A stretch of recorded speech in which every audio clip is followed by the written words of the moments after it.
সবাই কিন্তু একজনকে বিশ্বাস করি, সেই অন্তরাত্মা, সেই ঈশ্বর অথবা একজন অদৃশ্য শক্তি, যার নামকরণ আমরা এক একজন এক এক ভাবে করি। কেউ ভগবান ডাকে, কেউ ঈশ্বর ডাকে, কেউ আল্লাহ ডাকে, কেউ খোদা ডাকে, কেউ গড ডাকে। কিন্তু একটা কথা মনে পড়ে বা মনে হয় কখনো আপনাদের, এই ভগবান নামটা কে দিয়েছে? ভগবানের মাতা পিতা আছে?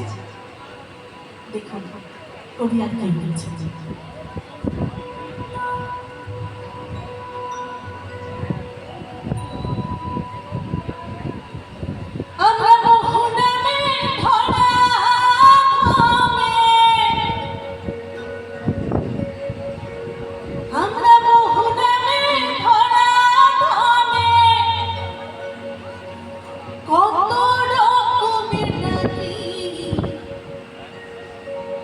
জানিতে চাই দয়াল তোমার আসল নামটা কি?